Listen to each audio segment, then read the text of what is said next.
The Fire Nation is embarked on a dark path. And the world might never recover. The world needs the Avatar. It needs you, Aang. Everyone is counting on me. How am I supposed to save the world if I don't know what I'm doing? But imagine what'll happen if you don't even try.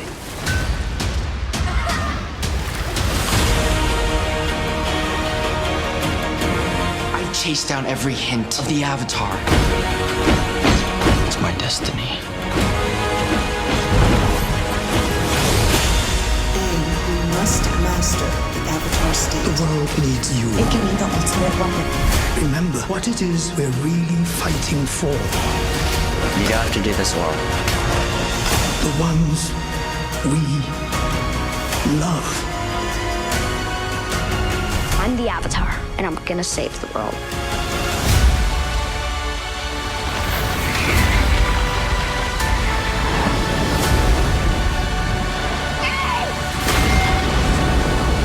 What is that?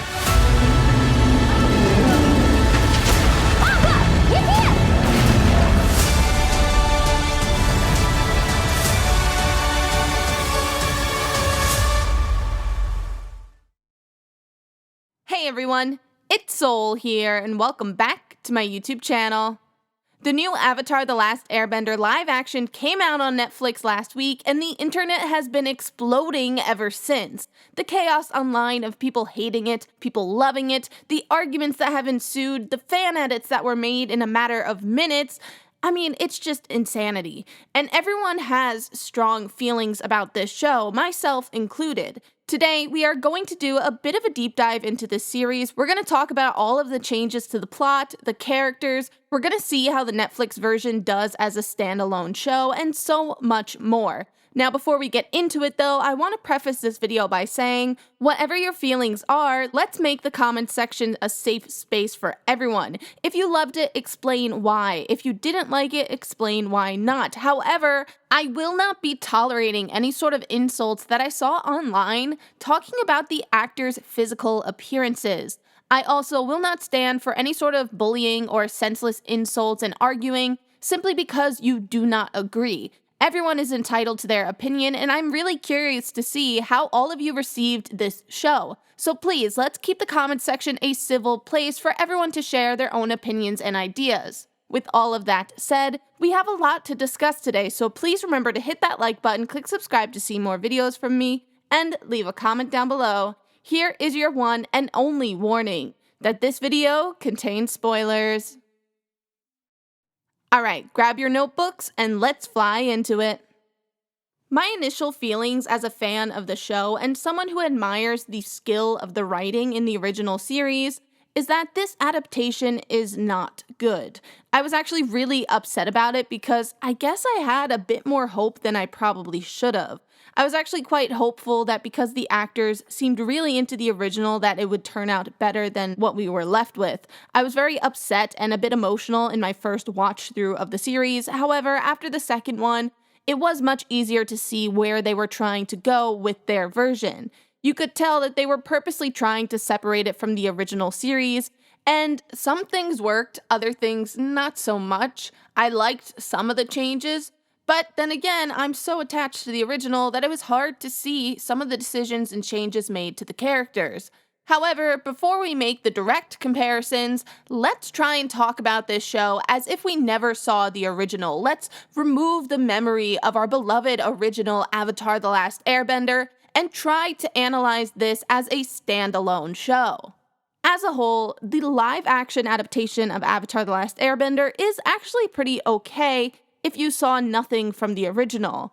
It is fairly entertaining to watch, and it's pretty on par with some of the high-budget stuff that's been coming out on Netflix and all of the other streaming services. There's a high focus on the visuals, which seems to be a common trend, but there is a lot of things lacking in the writing. There's not much depth to the characters, and they do tend to make the overall story pretty simplistic. There's not much nuance to it, but that does seem to be a bit of a common occurrence on many streaming services nowadays.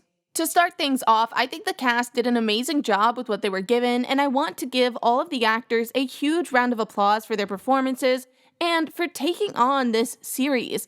It must be really daunting to take on such a huge series that has a giant fandom that was going to have strong opinions no matter what.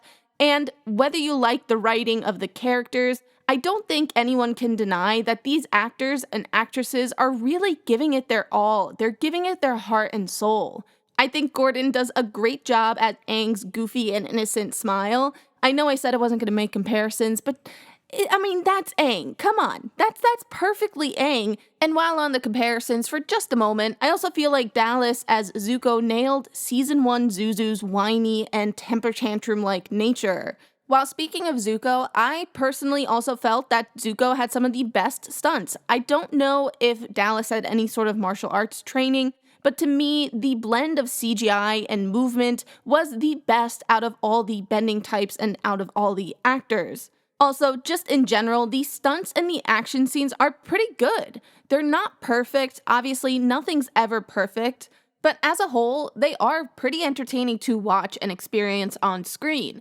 However, there are one or two fight scenes that I do think could have benefited from being extended upon, either having a longer fight, having the pacing be just a bit faster, have their movements go a bit quicker. Namely, I do think Katara and Pakku's fight scene could have used just a little bit more detail in their choreography, because that fight scene to me felt like it was lacking a bit of tension and urgency in it, but that could also be due to the fact that the setup for the fight isn't as well written as it could have been, so it could just be an issue with the overall dialogue and setup for it rather than the actual choreography for the stunts and the fight scene. On the other hand, my favorite fight scene was probably Aang and Zuko's fight in the market of Omashu, just because of how the dialogue is paced within it. It's fun, it's witty. You also have the added concern for Zuko needing to suppress his firebending, which added just a little bit more of the tension in the fighting. And also, just in general, who doesn't love a good marketplace fight in a TV show? Especially when the two people fighting eventually go on to become best friends.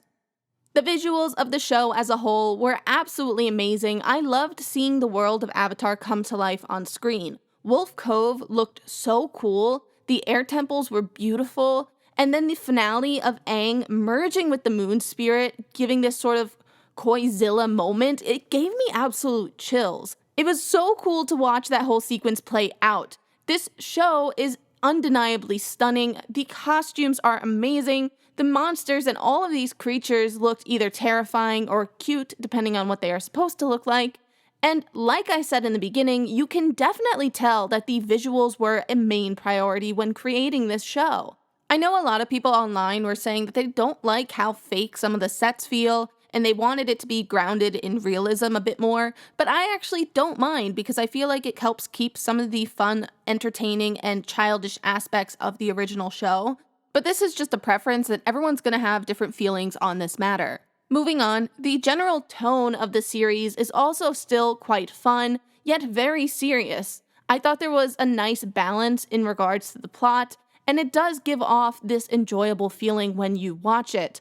However, even without having seen the original show, there are quite a few issues with the live action as a standalone series. The show is heavy on exposition, and it breaks the biggest rule in storytelling, the show don't tell rule. They spell out absolutely everything. They never let us as an audience figure things out on our own, which got really frustrating, but sadly, this dumbed down style of writing seems to be more and more normal every single day. The exposition in the beginning of the series, especially Aang's monologue in the beginning, made no sense. I found myself laughing in frustration at how Aang gives this really deep and meaningful message and monologue to Appa before we even get to know Aang. He's talking about how he wants to just be a goofy kid and that he doesn't want the responsibilities that come with being the Avatar. But the emotional beat is missed because we just met Aang. The story just started. We have no reason to care for him. And anyone watching this show without having seen any of the original series or the comics would have zero reason to connect emotionally with Aang at this moment, because right away we are starting off with them telling us something about his character instead of showing us and letting us come to our own conclusion and realization that Aang is just a kid. There's quite a few other moments the show actually tells us aspects of the characters' personalities rather than showing us, but I found this one to just be the worst because it's in the first episode and right in the beginning of us meeting our main character, Aang.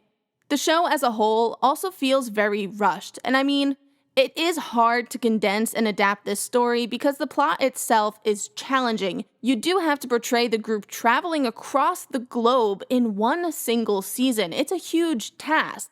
A lot of events had to fly by or have very speedy resolutions that didn't make too much sense just so they could wrap things up and keep the show moving. A lot of the character developments feel a bit half-finished, or it's almost implied to be resolved or expanded upon off-camera.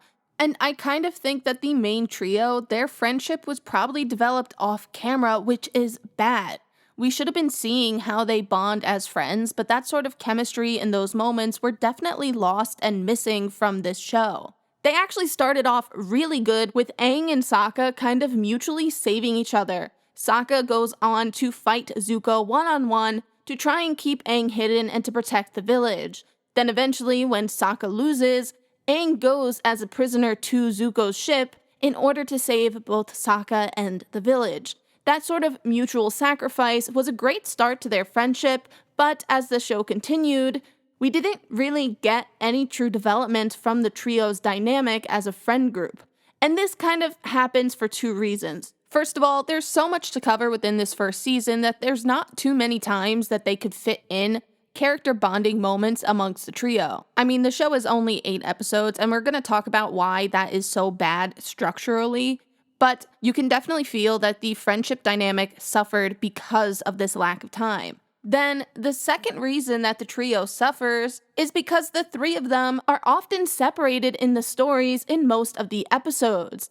We have the episodes in Omashu, episode 3 and 4, with Katara going off with Jet, Aang hangs out with Teo, and Sokka hangs out with the Mechanist. Moving forward, Aang is left alone with Bumi, and even before the episodes in Omashu, you have them on Kyoshi Island, where Sokka is on his own hanging out with Suki. Katara and Aang do have a cute moment splashing in the river, but aside from that, they are kind of separate. They're doing their own things. Katara's practicing her waterbending, and Aang is researching through all the stuff in Kyoshi's shrine.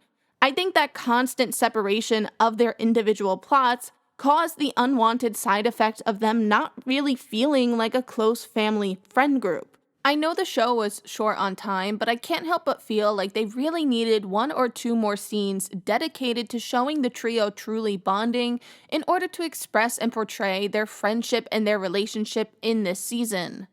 Now, I want to speak a little bit about the 8-episode structure, and I am going to be calling back a little bit of comparison to the original show, because this 8-episode format, I definitely think is part of the reason that the show feels so rushed and so sloppy, because the animated show had 20 episodes that I feel just aided the storytelling a lot better. When writing a plotline where characters have to go and cover a lot of ground or travel this massive distance, it's sometimes easier to portray this by having more episodes or in books to have more chapters to showcase this long and rigorous journey. Not always, but this has just been my general observation, and this happens because it allows for a lot more contained mini stories to occur. Every episode has their own self-contained plotline that had to be resolved by the end of the episode, and they would drop hints along the way that would aid in the season-long plotline. However, having all of these different episodes occur in different towns helped showcase the progression of the trio moving throughout the land and traveling the world. Sadly, in the Netflix version, because they had to condense a lot of these plotlines, we only end up visiting 3 towns. That's not necessarily enough to feel like they are traveling the entire world and crossing the globe. It also obviously affected the plot itself because they are really only left with 5 episodes and they're trying to condense the 15-episode plotlines from the original series into only 5. So they were kind of destined to fail because they're trying to cram in so much detail and characters and plots from the original into just 5 episodes. And obviously, because of the overall lack of runtime, they had to then take away from other moments. As we just finished talking about, this went on to affect the friendship dynamic and so many other parts of the character developments on their own as well. So by having only 8 episodes in the Netflix series, they kind of set themselves up for a lot of pacing issues in regards to the overall plot as well as the individual character plotlines pacing. If they wanted to, they could have easily done a little bit of a montage episode to show just a little bit more of the group's journey, but instead they tried to get away with it by having the people in the tavern say things like, "I heard that the Avatar was here. No, I heard that they were out here." And while it was nice with the Easter eggs referencing the actual animated show, to first-time viewers, the idea of the group traveling around once again falls down to the fact that the show is telling us to believe that these things happened instead of just showing us that they happened. Something else that I feel was lacking throughout this show was a sense of urgency. There is no use of the oh-so-important clock tool in the first season of the show.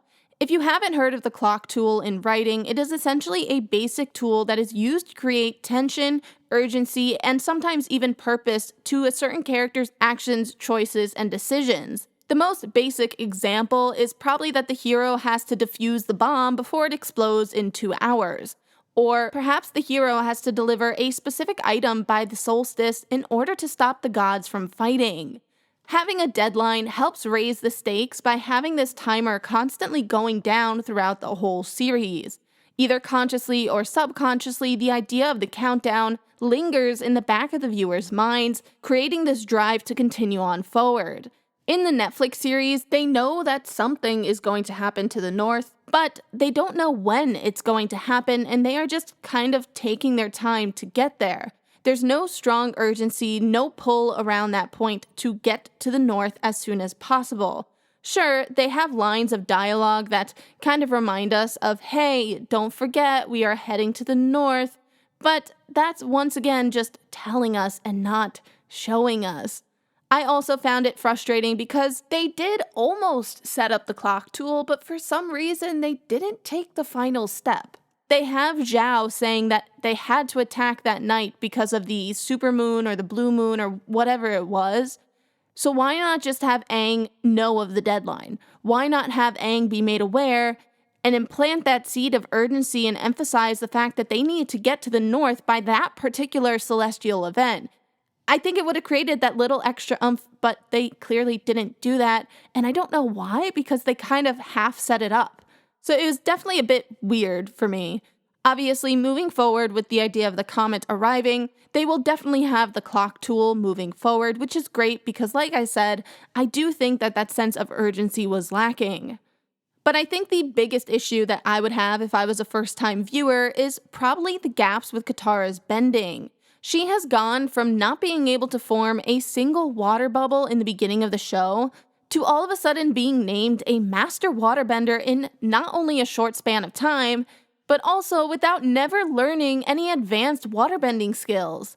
They tried to kind of write it off as she's gained the title because she's created new waterbending moves, but I don't really like that idea because she's been constantly saying how she needs to learn more higher level skills. She knows that her bending isn't as high as it should be enough to be a warrior. So then all of a sudden, not having her train just doesn't fit right. It doesn't sit well with me. They also try to write her bending development as something that Aang is responsible for.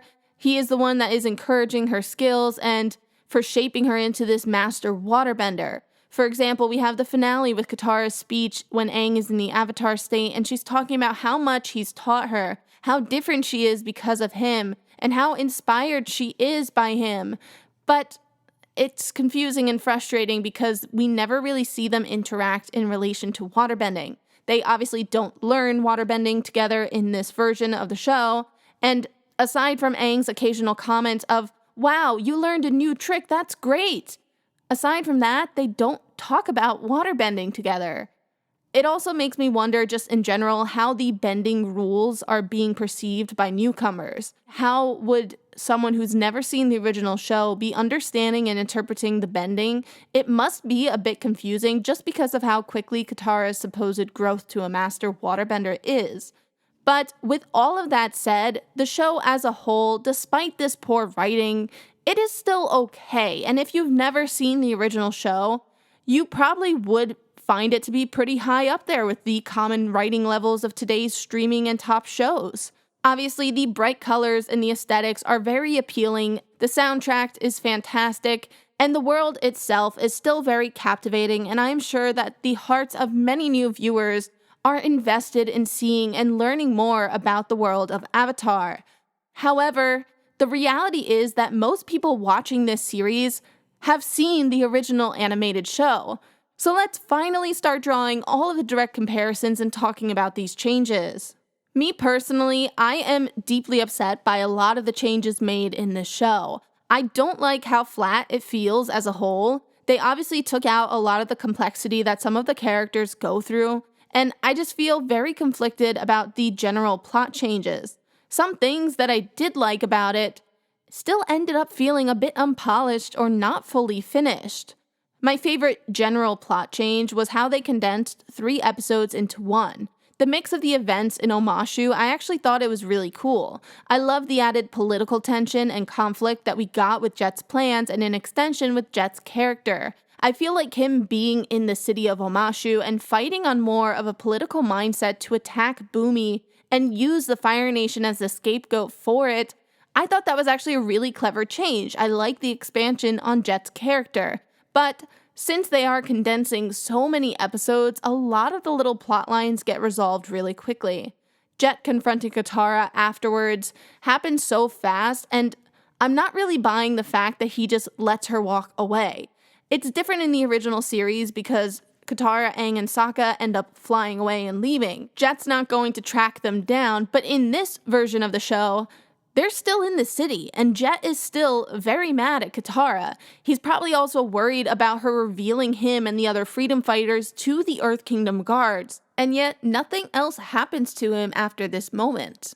With the Omashu plotlines happening so separated for our main trio, we also lost out on Sokka's first big struggle of what it means to be a leader by not having him and Jet interact like they did in the original show.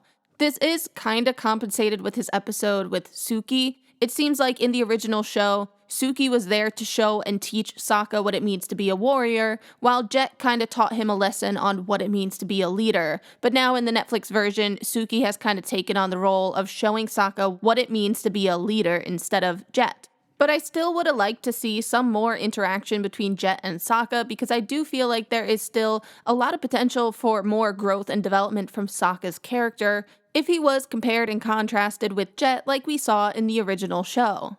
Aang's resolution with Bumi is so rushed it's ridiculous.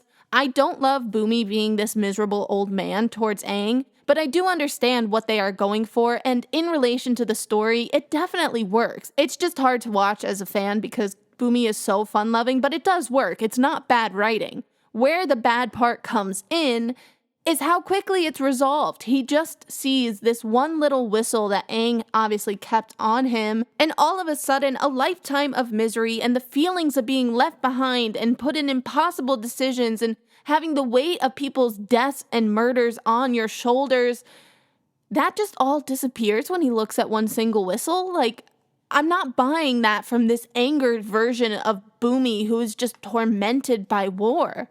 Another change that I did enjoy seeing was Katara and Sokka going into the spirit world, and I personally enjoyed the whole Ko the Face Stealer being mixed in with the Fog of Lost Souls. The Fog of Lost Souls is definitely from The Legend of Korra, and I think that was a cool change, and I do like how they are blending in aspects of Legend of Korra and from the comics into the first season. You could definitely tell the hearts of the writers are in the right place. It's just not quite there on the execution. I like the fact that there are aspects of the swamp episode from season 2 put into the spirit world episode. Obviously in this version it's Sokka seeing someone from his future instead of Aang seeing Toph. But it does make me wonder, how will they introduce us to Toph in the future? Will there be a swamp episode in season 2, or is this kind of its replacement?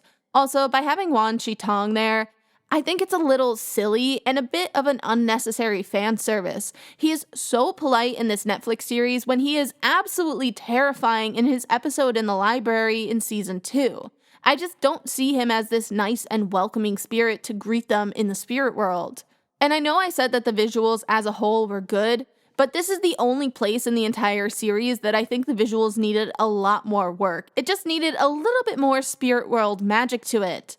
What I also didn't like with this whole spirit world episode was how rushed Heibai's story was. We don't actually see Heibai accepting and coming to terms with the forest being burned down.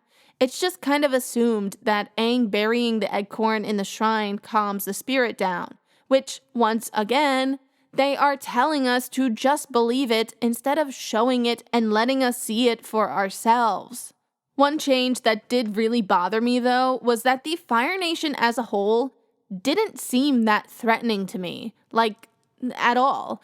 I know they're seen burning bodies, and that's great that the violence level is there to some degree, but there's a lot of other things that made them feel as a nation a lot less threatening. For starters, Sozin's version of the Fire Nation just seems much more threatening because we are seeing them do the most violent act, which is committing the genocide of the air nomads. The downside to this is that Ozai's version of the Fire Nation does not seem threatening because we have not seen them commit any sort of violence on the same level that Sozin has. 2 out of the 3 times that we see the Fire Nation actually attacking people in the modern day timeline, both times they attack, they give diplomatic options. Both Zuko and Zhao go for a pretty civil and diplomatic route. They're offering trades, and they just kind of say, just give me the avatar and we will leave you alone. While Zuko definitely did that in the series, he still arrived in a very intimidating manner. First of all, in the original series, the first time we see Zuko and the first time we see the Fire Nation, they are destroying part of this innocent small village. They are crashing into it with this big scary ship. Then the second time that we see them attack, they are arriving on large war rhinos. This is an intimidating entrance, and if you look at even our own world history examples, there's a reason that war elephants won, because big scary animals coming straight at you on the battlefield is absolutely terrifying. But in the Netflix version of the show, it's just kind of meh. It's not really that scary, and it's just a few soldiers marching in. They also never really threaten. They don't throw a fireball. They don't do a random fire whip. They do nothing intimidating to put the people on edge. Going off of that, in Omashu, the few Fire Nation spies that we see, they're just kind of sneaking around. We never actually see this version of the Fire Nation that's run by Ozai do anything bad until the finale in which they attack the North. They also didn't include the episode with Haru, which took away a chance for a first-hand experience and encounter to see just how bad, evil, and intimidating the Fire Nation truly is. Also, Aang is easily able to get in and out of the Fire Nation in order to visit Roku's shrine, which also just aggravated me, because when we first saw the Fire Nation, they are surrounded by this blockade. Watching the group run the blockade in the original series, watching the endless row of fireballs attacking to them, it made the Fire Nation seem like this giant looming threat, this giant and powerful danger.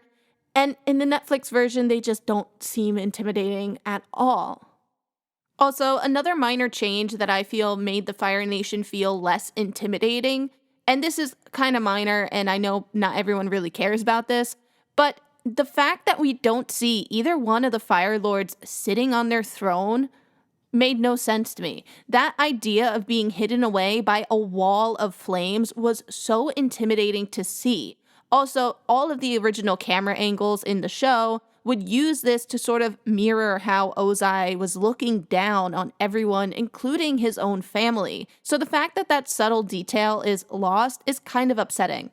Moving forward, whether you saw the original show or not, I'm pretty sure that everyone will agree with me when I say that the best change that they made was having Zuko's crew become the 41st Division. That explanation of characters and even the little extra scenes that we got with Zuko and Iroh's past surrounding how Zuko got this scar was an absolutely amazing addition. Also, I do have to add that the air nomads gathering to celebrate the comet is a really smart and clever little change, so props to them for these 2 little additions. The most worrying general plot change, however, is probably how they used the tunnels in Omashu. Having Katara and Sokka go into the Lover's Cave It worked out fine in relation to the story they're going for, and it was a good little character development moment. I did enjoy a little bit of their sibling banter, but it's the most worrying change because it leaves me to wonder, how are they going to start Aang and Katara's romance moving forward? I mean, for all we know, they might not do that. Maybe they'll do Zuko and Katara ship together, like who knows what's going to happen moving forward. But Aang and Katara's romance is hinted at in the first season of the original series, in the Fortune Tellers episode. We also have the very first episode in the original series in which the camera lingers ever so romantically on Katara's face as Aang has opened his eyes for the first time in 100 years. But the real start to their romance and their love story takes place in the Lover's Caves leading into Omashu. So now that they've done that plot and now that they've changed the events that happen there, how are they going to start their romance? It's really concerning because, as we just saw in this first season, it's only 8 episodes. They need to start hinting at things so that it makes sense later on in the story. So could they go with the route of making Zuko and Katara a couple? Yeah, they could. They already seem to have suggested that, but if they suddenly decide to make it Katara and Aang, it might not work later on since there are no suggestions, hints, and seeds being planted now in the first season. A few last-minute preferences on the general plot changes before we go on to discuss the characters. I personally like the changes to the Avatar state, or rather how Aang can only talk to the past lives at the shrine. But they really did Roku dirty here. I wish the interactions with Roku were a lot stronger, and I know only time will tell, but I do hope that we get more interactions with him, because I feel like having him to talk to really helped Aang's development in the original series, so I am just wondering what might happen moving forward. There were also, in general, just a few moments of dialogue that didn't always make sense in the story, but were taken from the original, which, while I appreciate the effort, they didn't always work because they had already changed a lot of the events leading up to it, so when they got to the delivery of that line, which was word for word from the original show, it kind of fell short sometimes. I also wish that we got to see a bit more of Appa and Momo throughout the season because they are just too cute, and how dare you scare me like that, writers? I thought Momo was going to die. You cannot scare me like that. However, it was a nice little segue into how they get to this sort of oasis in the north, but don't scare me like that again, okay? Now, without further ado, let's talk about the characters. The changes to the characters are definitely a bit iffy as of right now. I feel mostly negative to it, but it's also still really early to see how they plan to wrap up these character stories and the character arcs for their version of the show. This is really where it starts to get difficult to separate the original from the live-action series, because there's a lot of times that we know why things are supposed to happen a certain way in order to have a better meaning later on. For example, we know why Zuko has to be mean in the beginning of the series so that his character development later on not only makes sense, but also has a lot more weight and meaning behind it. So seeing Zuko already be less aggressive and not nearly as violent as he was in the original series is definitely a bit upsetting and also slightly worrying, because if they don't add or change anything more to Zuko's character development, Netflix is going to end up with an underwhelming version of Zuko's story, just retold without the amount of depth and weight to it, since they rushed through Zuko doing the actual bad things that he was supposed to in season 1. But aside from them rushing over Zuko's evil attributes that we saw in the original, they do stick pretty closely to Zuko's story. Out of all of our main characters, he is the one that has retained most of the original storyline and personality traits, which I think is good, but it will be interesting to see how much they add or change moving forward. Going off of that, I personally hate is probably a bit of a strong word, but I don't like the changes made to Azula and Ozai's characters, and I don't think that that's the right pathway. I wish Azula wasn't so emotional. In the original series, I found it to be so bone-chilling how calm and collected she is as she's doing all of these evil things with almost a smirk of pride on her face. She was so collected and perfect that her hair is basically a metaphor for her perfection, with her introduction episode even showing that her bending is not perfect even when one single hair falls out of place. Azula would never lose her cool like this. Also, seeing her slowly break down over time was so cool to watch. You got to see every little thing chip away at her control and her power. She slowly started to break down as one thing led to another, and more things fell out of her control and out of her favor. I feel like with the Netflix version of the show, we've lost a lot of her complexity by just immediately showing us her problems and the fact that she is a victim immediately. The gradual realization that you as a viewer have, realizing that Azula and Zuko aren't that much different and they are both victims of their father, is a way different experience than us being told straight out in the beginning of the Netflix version that she is a victim.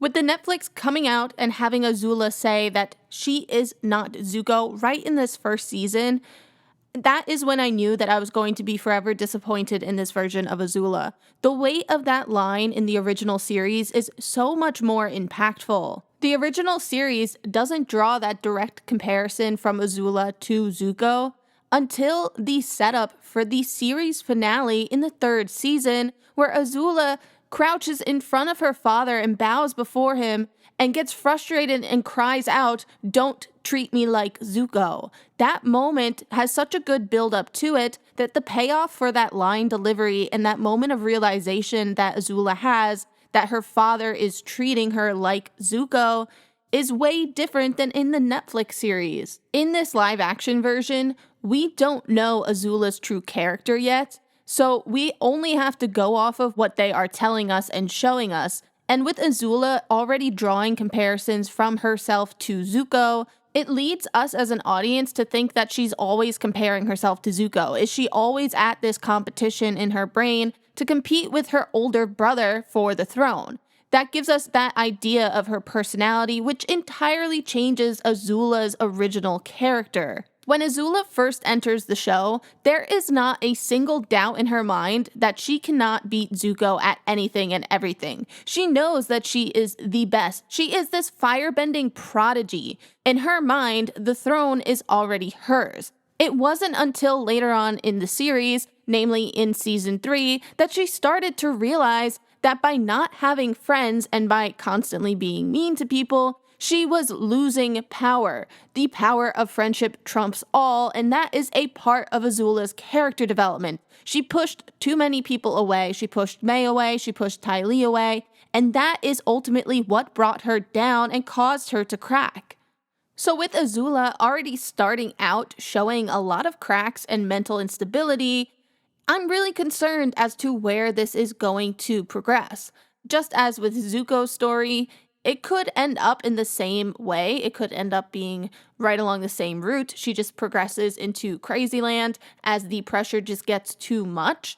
But again, I feel like that's just going to result in a bit of an underwhelming retelling of her story, since they aren't showing us her pure evil intentions and actions that we saw in season 2 of the original show. I really don't like where they're going with Azula's character, so let's just move on. In regards to Ozai, he is just less intimidating than in the original show, and the fact that he's openly pinning his children against each other makes him feel a lot less intimidating than in the original. We lose a lot of the subtlety that the original series had, and I feel like the original version of Ozai, he genuinely didn't care about either one of his children. But now, in the Netflix version, he almost seems to care too much about them. He's pinning them against each other because he cares so much about which one of the children will take his throne. But again, in the original series, he didn't care at all because in his head, he was going to win the war and become the Phoenix King. So it didn't matter who was running the tiny province of the Fire Nation while he was running the entire world. This version of Ozai cares so much about pinning his children against each other, so much so that Zhao, this random commander, who, keep in mind, has only just gained political power in the Fire Nation, he himself sees Ozai's actions as a waste of time. Like, how obvious is Ozai's attempt to pin his children against each other? Like, it's insanely obvious. Could this whole plotline with Ozai testing his children work down the line? Probably, but once again, I just find myself wondering, is it better than the original? In my opinion, no, it's not. As for our tea-loving Uncle Iroh, as a whole, I personally feel like it's pretty close to the original show, which is good, but I don't know about the humor. I kind of felt like some of the jokes missed their mark a little bit, and just in general, I don't really like that we are seeing so much about Iroh and Zuko's past just yet, simply for the fact that Zuko and Iroh's gradual reveal of how deeply they care for each other mirrors Zuko's progression throughout the entire series. The first season, Zuko again is supposed to be seen as bad, so therefore they held back on a lot of the background information, especially on the relationship between Iroh and Zuko. So once again, with the writers of Netflix kind of cutting out Zuko being bad, having these scenes of Iroh and Zuko this early in the season, I'm not too keen on, simply because I just don't like the change that they are making by speeding past Zuko's bad moments. However, the plot events that happen in these flashbacks are really good. I just kind of wish they were pushed back to season 2. When Iroh gets captured by the Earth Kingdom guards, I do like that we get a little bit more expansion from the general, because that definitely allowed for a little bit more world building and gave a bit more insight in what the effects of war were actually doing in this world. When moving on to Zhao, I do have to say that I do like a lot of the things that they changed about his character. This idea of him being a bottom feeder and climbing up the political ladder in the Fire Nation, him being power hungry, is perfect. It fits really well in relation to the original show. However, I do not like him saying that he's going to be the new Fire Lord. It works, like I get what they are going for, because he views Ozai as wasting time by pinning Azula and Zuko against each other. So it makes sense that he would say, well, Ozai is not powerful enough, I'm going to be the new Fire Lord. But a part of me just feels like the original Zhao respects the Fire Lord a bit too much to do that. But again, it works. Just a preference. I didn't like it. Now, moving on to our main trio. As I said much earlier in this video, Katara's character has a lot of issues whether you know the show or not. Her bending journey is rushed through to a ridiculous extreme, and the changes that they made to her personality kinda made her feel insignificant or almost obsolete to the plot. They really did her dirty and boiled her character down to almost the cheesy, overly dramatic, and caring character. Like, I know there's so many jokes about her always referencing her mom and being this very sappy character, and I hate to say it, but that's kind of the vibes that I'm getting from her character here. She did not freak out once or get mad at all. She is written as this very timid character in this version of the show, which is just frustrating to see because her outbursts of anger and her outbursts of emotions are part of what made her such a good character. She would go from being the nicest, most caring person ever, but the second you did her wrong, the second you pushed her too far, she would become your worst enemy. Her anger is also what drives her to become a better bender. She gets so mad at Master Pakku that she pulls out all of the tricks she's ever learned in relation to waterbending, simply to try and prove a point. Not even to beat him in a fight, just to prove a point that he is morally wrong. So why would they take away all of Katara's anger and rage when it really pushes her character forward in the original series? Like, I don't get the reason for that change.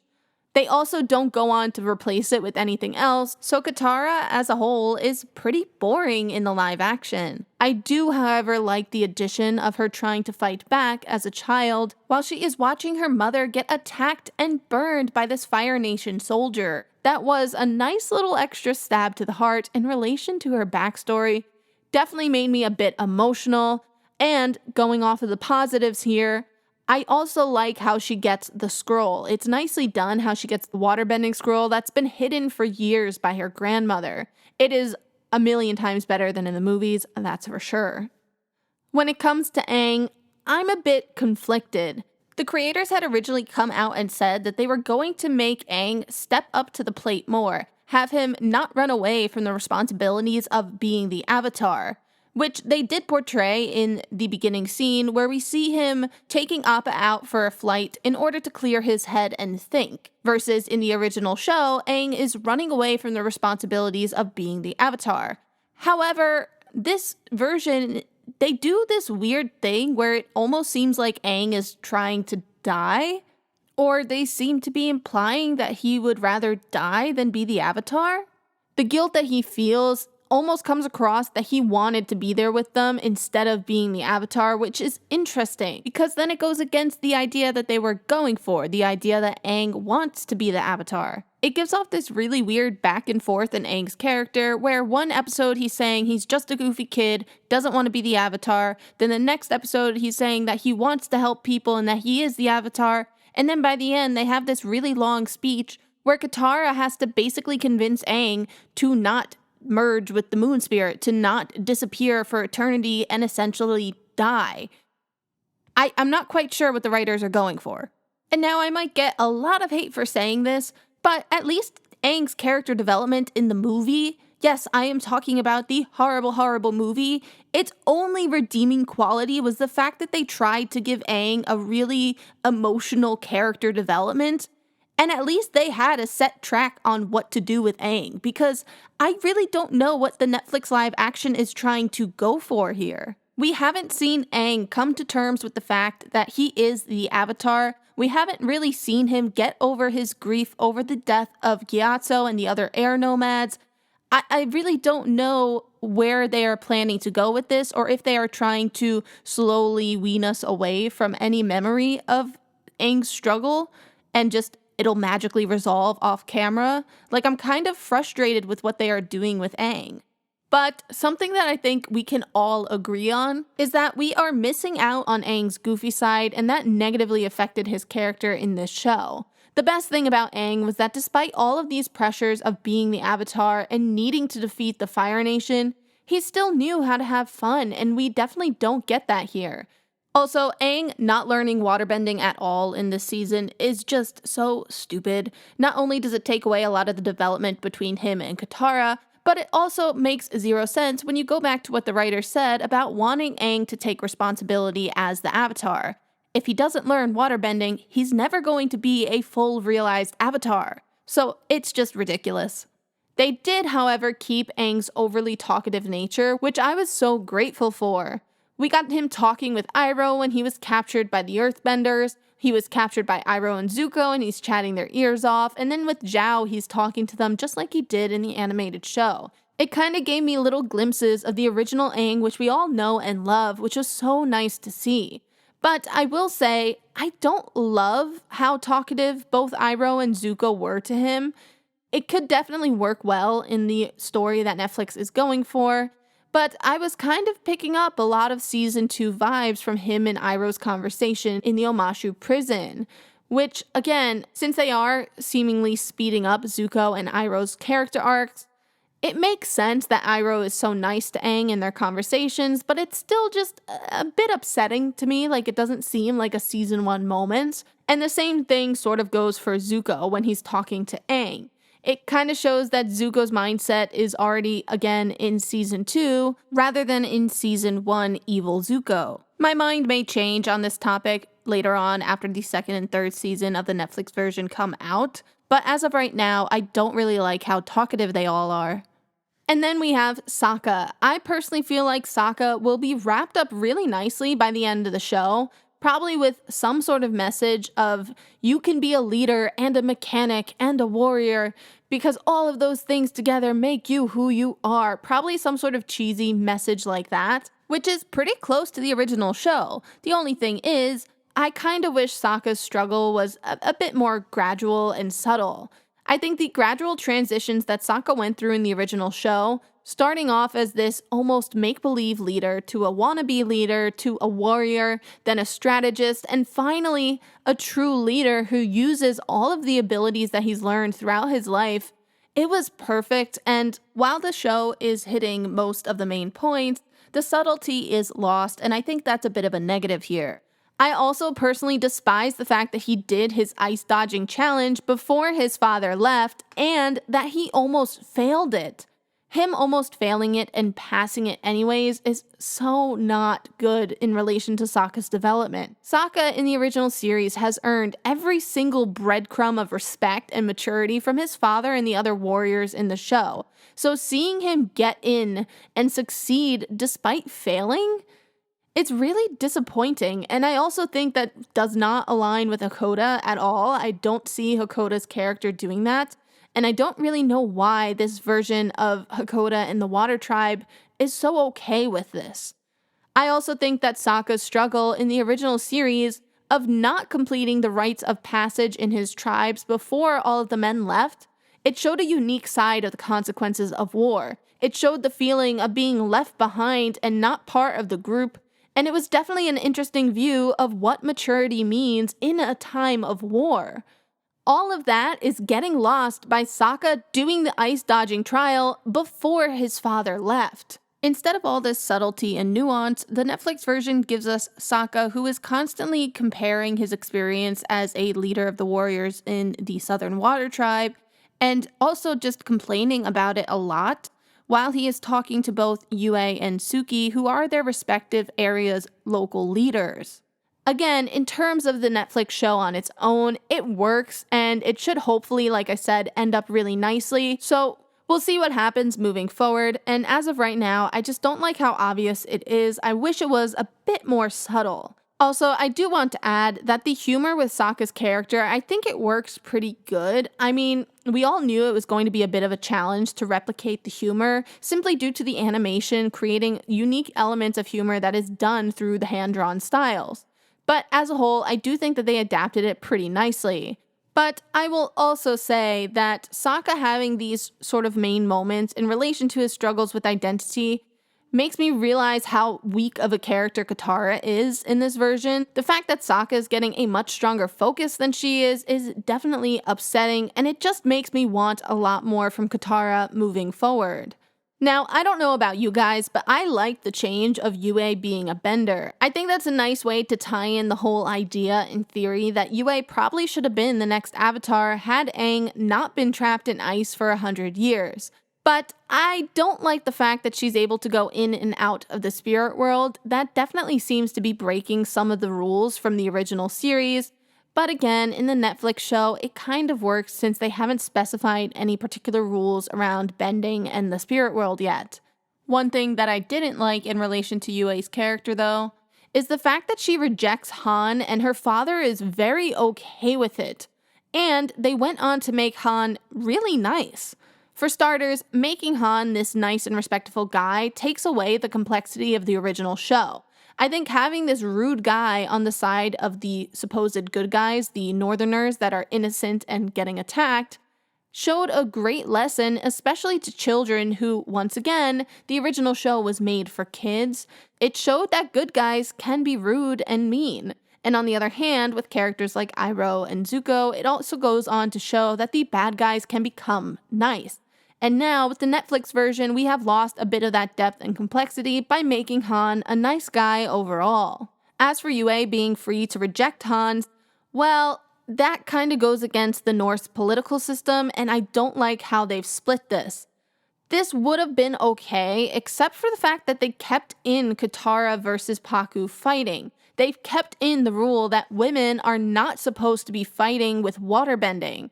And this makes no sense to me as to why a woman, especially the princess, who in the original show is supposed to be used as a political sort of marriage, how she's able to break free of her engagement with no consequences, and yet women in the North are still not free to fight with waterbending. Based on the North that we saw in the original series, I'm not understanding the need for this switch, especially because this gets resolved at the end of the season anyway. Katara fixes the issue around waterbending for women, and obviously with the North leaving their home and progressing and reaching out into the world, I would think that the freedom for women to choose in marriage would come as well. So I'm not quite sure why they felt a need to switch this, since they could have just resolved it at the end of the episode anyway. Then our last character that I want to talk about is Suki. I personally don't like her creeping around Sokka. I found this moment to be almost a bit pervy. Like, they said they were taking out the idea of sexism, but I almost feel like they reversed it to some degree. Not obviously to the same level and outspokenness that Sokka is, but they kind of made Suki just interested in Sokka because he's a guy. Like, that's it. He's just a guy from outside. Also, Suki staring at him in this moment with zero shame, I'm not liking that at all. It kind of made me feel uncomfortable. And I feel like the original Suki would have just turned around and blushed back to the door and been like, oh, sorry, my bad. Food's in the tent. And then she would hurry away blushing, kind of like she did here. So I personally don't like this version of Suki that they are going for. I do, however, like the idea of Suki's mother being the village leader. I think that this was a nice addition to show why Suki is under a lot of pressure to do the right things for her village. But in relation to Sokka's story and Sokka's character, it almost seems like Suki is the reason that Sokka's going on to save the world. Like at the start of episode 2, he's talking with Katara and is saying things like, I have no purpose, we did what we did what we needed to, let's go home. But then it ends the episode with him staring longingly at Suki's fan in his hand as they fly away, as Katara says to him, does this mean you don't want to go home anymore? I'm sorry, is Sokka just traveling the world to impress girls? Like, is that the takeaway from this episode? I'm a bit confused here. Suki does give him a decent lesson on what it means to be a leader, and she obviously teaches him how to be a better fighter, which is good, but that lingering message of their shared affection for each other, encouraging Sokka to go on and save the world, is definitely a bit weird to me, and I'm not sure if I'm liking that change. But again, for all of the characters in this Netflix version, they could still put together some sort of good storyline and development for all of them. It will obviously be different from the original, but it still can end up pretty good by the 3rd season. It's just too early to tell as of right now, and strictly going off of comparison, I don't love how they changed all of the characters. If they were to continue down this route, I definitely think we would end up with slightly underwhelming retellings of the beloved characters in the original series. Then the last thing that I have to talk about is all of the liberties that they are taking with the bending. They are really pushing the border on this bending system, which is just so carefully crafted in the original series. Now, given we all knew that the bending would be hard to replicate in terms of the martial arts elements, they were so apparent and distinct in the original animation, so we knew it wasn't going to look and feel exactly the same way. But what I didn't expect was that they were going to play fast and loose with all of the bending rules. Yes, we are going to be talking about Aang flying, Tail flying, and the Firebenders teleporting. First of all, Aang's scene right in the beginning is hard to watch because visually it looks like he is flying without his glider. Technically, he is falling very slowly and gliding down, but they have him hovering way too long, and personally this scene of him just levitating here, I'm throwing it into this category of supposed flying because in the animation, they were very clear that Aang's use of airbending that sometimes appears as flying is actually just a boost of air in the launch and a cushion of air when he lands. Look at the difference here when he is climbing up buildings or trees. Aang is often portrayed going on a zigzag motion because it's launch, land, and the same rule goes for when he climbs down things. Unless, of course, he's fighting because then sometimes he just falls. This is the first sort of example of them pushing the boundaries on bending. They're not portraying the difference between launching and landing, between just flying. And if Aang can control the air around him as he soars in the sky, then why would he need a glider? It's definitely a bit annoying that they're being so careless with this bending. And while that introduction really irked me, the next one kind of made me a bit mad. The Firebenders appear to teleport through fireballs. Well, it's actually not really teleporting at all. It just appears that way because it happens so fast during the Air Nomads genocide. The Firebenders are essentially using their firebending like little rocket launchers, and they can also fly because of this. Now, this is definitely a bit of a preference because technically, yes, the power of the comet, all of these Firebenders could be strong enough to do this, but I still find it to be pushing that barrier of rules since in the original show, we only see Ozai, Azula, Zhang, and Zuko use this technique. The 4 most powerful firebenders in this world can do this, even on the night of the comet, not just any average military soldier. So I really didn't like seeing this unfold on such a large scale. It kind of reminds me of how fans were saying that when Legend of Korra came out, it was not right that the Firebenders could all suddenly use lightning bending, despite it only being Ozai and Azula in the original series. But the reality is, this is much worse because this is 100 years earlier. You're going backwards in time, and yet the Firebenders are stronger than the current period of the main events of the show. But yet, somehow in the Netflix show, they are able to do this no problem. So once again, they're taking some liberties and they're really pushing that border on the rules, which I find to just be a bit careless and insulting. And then we have Teo. Teo being able to fly in Omashu kind of makes no sense for a few reasons.